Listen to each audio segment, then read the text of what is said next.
Tem uma fase muito específica da vida adulta que quase ninguém comenta. É quando o dinheiro para de ser sufoco, mas começa a virar outra coisa. E essa outra coisa, olha, também dá surto. Esse é o grau de surto. E hoje o surto é financeiro. Mas calma, calma. Não é sobre ficar rico. Não é sobre ostentar. É sobre aquela fase em que você começa a ganhar um pouquinho melhor, quando a conta fecha sem susto, quando você não precisa mais fazer conta antes de pedir a sobremesa, quando aparece uma margenzinha. E aí a gente acha que quando o dinheiro melhora, os problemas diminuem. Mas eles não diminuem, não. Eles mudam de lugar e começa um novo grau de surto. Hoje são 5 coisas que mudam quando o dinheiro começa a sobrar um pouco. Vamos medir esse grau. Primeira coisa, você descobre que sofrimento não é personalidade. Então, a primeira vez que eu saí do Brasil foi para Barcelona. Eu tinha juntado dinheiro por muito tempo mesmo. E aí, eu escolhi Barcelona porque uma amiga minha tinha morado lá, e aí quando eu perguntei, ela definiu a cidade assim: é animado. O que era um jeito muito delicado de dizer tem gays. E aí eu cheguei lá em euforia total. Eu nunca tinha saído do Brasil. Pra você ter noção, no aeroporto eu ficava cheirando o ar com força só pra ver se tinha alguma diferença. Eu olhava pras placas como se eu tivesse descoberto uma civilização nova. Eu via salida. E aí eu já ficava, meu Deus! Era tudo emocionante demais. Só que o dinheiro era curto. E na minha cabeça, isso fazia parte da experiência. Eu tinha essa ideia romântica, sabe, de que viver intensamente vinha com desconforto junto. Fazia parte. Então, na hora da hospedagem, um hostel. E aí eu escolhi o quê? Um quarto, com outras 21 pessoas. 21. Mas era aquilo ou aquilo. E olha, não foi tão traumático quanto eu achei que seria. Era organizado, as pessoas eram educadas, o banheiro, em alguns dias, estava mais limpo até que o da minha casa. Agora, deixa eu te perguntar uma coisa. Hoje, eu faria isso? Provavelmente não. Hoje eu pensaria, ah, um hotelzinho, né? Um Airbnb mais arrumadinho, um quarto só meu. E não é porque eu fiquei chato, é porque eu aprendi uma coisa simples. Sofrimento não é personalidade. Antes eu romantizava o perrengue. Dividir o quarto com 21 pessoas fazia parte da narrativa. Era quase um troféu de resistência, tipo prova do BBB. Hoje não. E assim, o metrô é R$ 5, o Uber é 20. Aí você olha e pensa, ah, tá quase a mesma coisa. Quase. E de quase em quase você começa a pagar R$ 15 a mais para não esperar, para não suar. Só que de 15 em 15 reais a mais, a fatura grita. Ela sempre grita. O que não significa que você não vai procurar uns cupomzinhos antes de confirmar a corrida. Porque ganhar melhor é uma coisa. Perder a noção é outra. Segunda coisa, você começa a pagar para não se estressar. Um dos grandes prazeres de começar a ganhar melhor foi descobrir os cinemas diferenciados. Aqueles cinemas, sabe, que não parecem cinema? Parecem tipo um spa com tela gigante. É poltrona que reclina quase como cama. É cardápio que parece de restaurante que você não sabe nem pronunciar o nome. É garçom que chega sussurrando como se estivesse numa biblioteca suíça. É ridículo, mas é maravilhoso. Por que que eu amo isso? Porque em cinema normal, as chances de acontecer qualquer coisa são altas. É alguém comentando o filme em tempo real, é alguém abrindo embalagem como se estivesse descascando um tronco de árvore. No cinema chique, teoricamente, isso diminui. Você não está pagando pela poltrona, está pagando pela probabilidade de paz.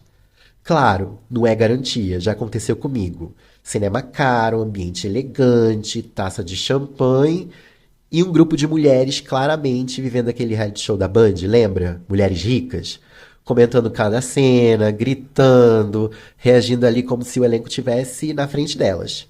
Eu paguei uma fortuna para ter experiência premium e quase morri de ódio em alta definição. Mas mesmo assim eu continuo pagando, porque a chance de estresse é menor. E por exemplo, show. Pista comum ou pista premium?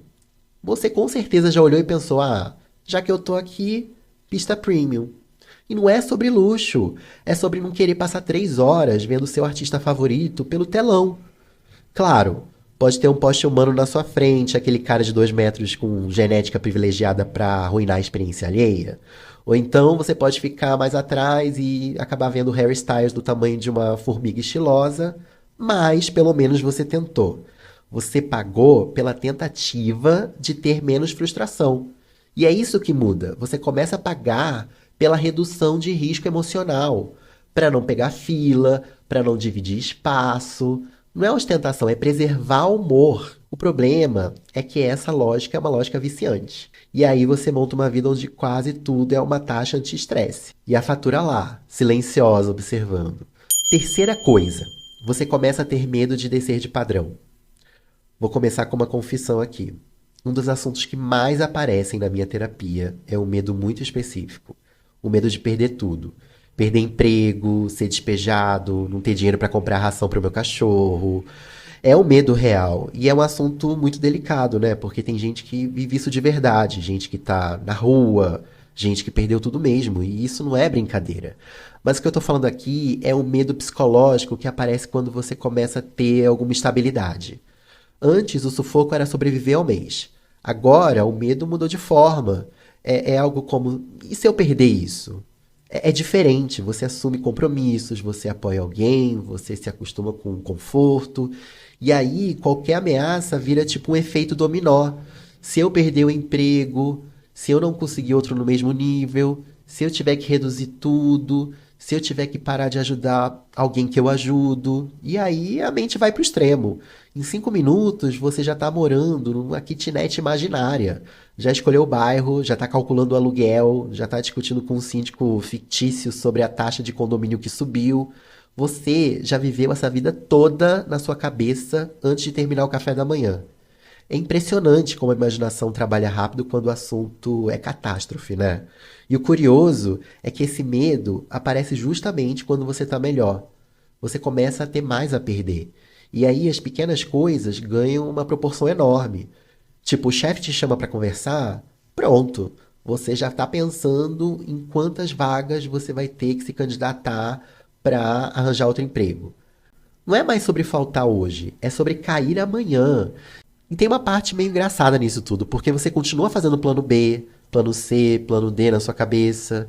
Ah, se tudo der errado, eu faço freelance. Se tudo der errado, eu vendo coisa. Eu já pensei isso inúmeras vezes. Você monta meio que um plano de sobrevivência imaginário enquanto está sentado no sofá da sua casa confortável, com um cachorro no colo, tomando café numa xícara boa. E é isso, o medo não some quando o dinheiro melhora, ele só troca de roupa. E talvez o surto não seja nem financeiro, seja psicológico, porque quanto mais você constrói, mais você teme perder. E mesmo assim você segue pagando pista premium. Quarta coisa, você aprende que dinheiro muda o jeito que as pessoas falam com você. Você conhece Uma Linda Mulher, né? Aquele filme da Julia Roberts, lá do início dos anos 90. Então, tem uma cena no filme em que a Julia Roberts entra numa loja chique da Rodeo Drive e ela tá mal vestida. Daí as vendedoras ignoram, olham de cima pra baixo, deixam ela sair sem atender.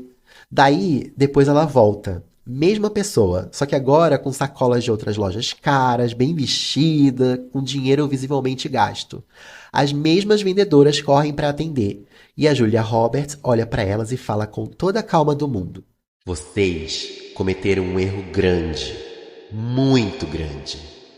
Essa cena tem mais de 30 anos e continua sendo exatamente o que acontece na vida real. Existe um código visual de dinheiro. As pessoas leem esse código antes de abrir a boca para te atender. E quando você começa a ganhar melhor, você começa a passar esse código sem nem perceber. O jeito de se vestir muda um pouco, a postura muda, a forma de entrar num lugar muda e o tratamento muda junto. Começam os senhor e senhora pra lá e pra cá. Você nem pediu, mas vem.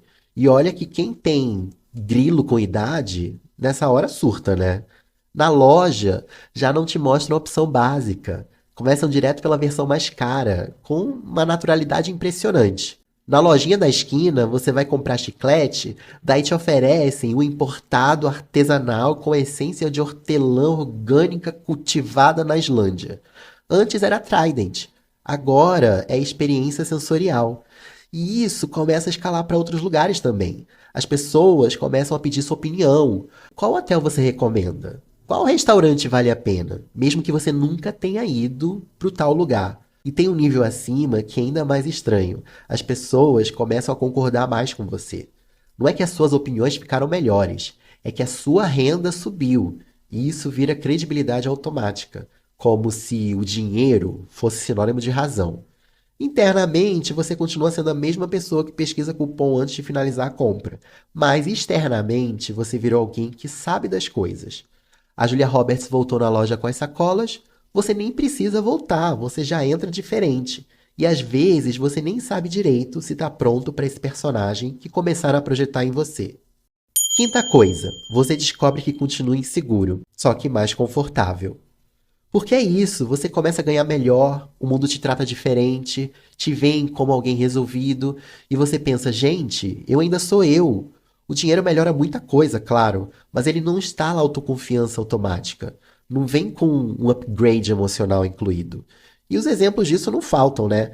Sabe aquela diva pop que você fica se esmagando na grade do show pra ver de perto? Ela tem mais dinheiro do que você vai ver na vida inteira. Quer dizer, eu espero que você veja. Ela tem um séquito de assessores, seguranças, estilistas, um exército de gente ao redor. E ainda assim, tem gente nesse exército cujo trabalho é basicamente dizer pra ela o quanto ela é maravilhosa, o quanto ela é talentosa, o quanto ela é insubstituível, todo dia. E não é nem porque ela pediu, mas é porque ela precisa ouvir. Porque fama não resolve insegurança, dinheiro não resolve insegurança. Às vezes só aumenta o volume dela. Você ganha mais, o mundo te vê diferente, e a sua cabecinha ainda acorda às 3 da manhã achando que você não é suficiente. E olha, o meu tipo de insegurança é meio difícil de explicar. Não é tipo aquela síndrome do impostor clássica de eu não mereço estar aqui. Eu sei que eu mereço, eu sei que eu sou competente, que eu tenho experiência, mas o meu medo é outro. Às vezes, eu começo a falar sobre alguma coisa e é meio que instintivo, vem de dentro. Eu não planejo. Eu vou falando, falando, falando, e aí eu mesmo vou me surpreendendo com o que eu tô falando. E aí bate aquele frio. E se dessa vez eu abrir a boca e não saber como terminar? E se eu me surpreender tanto com o que eu tô falando que a frase simplesmente não fechar? E se as pessoas perceberem que eu tava meio que psicografando essa experiência, essa opinião inteira? Esse é o meu medo. Não é o medo de ser flagrado sem saber, mas é de ser flagrado no meio de uma frase que eu mesmo não sei onde vai terminar. E aí, isso, claro, dentro do meu trabalho, dentro das relações que eu cultivo no meu dia a dia. Mas ainda tem uma outra camada de insegurança que o dinheiro não toca. E essa é a mais pesada. É a saúde. Você começa a ganhar melhor, tem um plano de saúde, um bom. Aquele que antes você olhava e falava, gente, no dia que eu tiver esse, eu vou querer tomar até injeção na testa, porque a injeção desse plano aí é injeção com um líquido de ouro. Maravilhoso. Mas, e se for algo incurável? O plano paga o médico, paga o exame rápido, sem fila, paga o quarto individual no hospital, com frigobar, TV a cabo, mas não paga o diagnóstico bom. E aí a mente vai mais longe ainda, né? E se não for com você? Se for com alguém que você ama? Seu pai, sua mãe, alguém que depende de você? O dinheiro ajuda, claro que ajuda. Paga tratamento, paga conforto, paga acesso, mas não paga a cura quando a cura não existe. E aí você descobre o limite real do dinheiro. Então é isso, você pode ganhar muito e continuar acordando às 3 da manhã com medo. A diferença é que agora você acorda num colchão melhor. O dinheiro não substitui terapia, não substitui as pessoas certas ao seu lado. Ele só deixa a crise com ar-condicionado. Pois é, você passa anos achando que quando ganhar mais vai virar outra pessoa e descobre que só mudou o cenário. O roteiro continua sendo escrito na mesma cabeça. E no fim, provavelmente o surto não tá no quanto você ganha, tá no quanto você projeta em ganhar. Sabe aquela roda de hamster que você fica rodando sem parar, atrás de uma coisa que parece que vem, mas não vem? A gente passa anos dizendo: quando eu ganhar melhor, aí sim. Aí sim o quê? Aí sim nada. Você só muda de fase. E a fase nova sempre vem com um bug novo. E assim, se você está começando a ter uma folguinha financeira, aproveita. Sem romantizar a miséria, sem demonizar conforto, sem achar que virou guru de investimento só porque pagou pista premium. Se ainda não tá nessa fase, calma. Todo mundo já teve no aperto, todo mundo já achou que o dinheiro resolvia tudo, e todo mundo, quando melhora, descobre que resolveu algumas coisas. Ah, e uma última coisa que de certa forma tem a ver com o episódio, que eu lembrei agora. Quando eu não tenho nada pra fazer, eu entro na Shopee. Não é nem pra comprar nada específico, é só pra eu ver, só pra dar aquela olhadinha básica quando você tá andando no shopping e entra numa loja. Pois é. E aí, eu fico 20 minutos olhando uma lanterna de jardim que carrega no painel solar. Ou um batedor de porta em forma de gatinho. Sabe aquele peso, aquela coisa que você coloca embaixo da porta pra ela não bater com vento? Eu olho pra essas coisas e penso, gente, isso vai mudar a minha vida. E custa R$ 20. De tudo que apareceu nesse episódio, ó, pista premium, cinema caro, Uber no lugar do metrô. O batedor de porta em forma de gatinho é a única compra que não teve ansiedade embutida. Eu não comprei ele para evitar estresse, eu não comprei para parecer alguém. Eu não comprei com medo de perder nada. Eu comprei porque eu achei ele muito bonitinho. Eu achei bonitinho um gatinho de R$ 20 segurando uma porta. Pois é, a conta melhora, a cabeça continua negociando, mas o gatinho tá aqui.